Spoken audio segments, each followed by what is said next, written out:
Pénélope Le Prévost, alors ce week-end à Solo, c'est plutôt pas mal passé. Là, vous êtes sans faute, double sans faute dans le Grand Prix 2 étoiles. Est-ce que vous pouvez nous faire un petit bilan?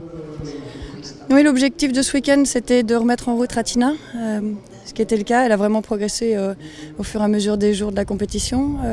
Là, elle est double sans faute. Ok, j'ai pas forcé, puis je suis un peu gênée au barrage, donc j'ai perdu encore un peu de temps. Mais elle est vraiment, je crois, revenue rapidement et elle va pouvoir réenchaîner directement sur du haut niveau. Et puis tous les autres chevaux, c'est des jeunes chevaux que je monte régulièrement à la maison depuis quelques semaines, quelques mois, et je suis contente d'avoir pu les monter au concours, les travailler au concours comme si j'étais à la maison, et je me suis régalée. J'ai vraiment des futurs cracks et c'est un vrai plaisir de me dire que dans quelques années, il y a toujours la relève et voilà, d'avoir le temps de les former dans de bonnes conditions, c'est un vrai bonheur. Alors évidemment, tout le monde parle de la nouvelle petite perle de votre écurie qui n'est autre que la fille de Flora. Quelles ont été les sensations? Oui, c'est vrai que ça allait arriver il n'y a pas très longtemps. On se connaît pas bien.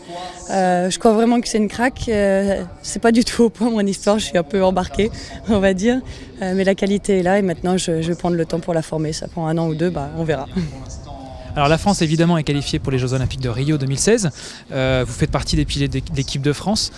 Comment vous allez justement préparer cette échéance, cet objectif, j'imagine, majeur pour l'année prochaine? Essayer de toute façon de mettre plusieurs chances de mon côté, c'est-à-dire, ok, Flora évidemment, Vagabond aussi, et peut-être Ratina, voir. Après avec les chevaux, on a toujours des surprises, des petits problèmes de santé, des blessures idiotes, et puis des chevaux qui vont mieux que prévu et d'autres qui vont moins bien que prévu. Donc voilà, essayer de prévoir plusieurs chevaux pour pouvoir aller au jeu dans de bonnes conditions et puis emmener le meilleur, celui qui est le plus près si je suis sélectionnée. Pénélope, merci, à bientôt. Merci.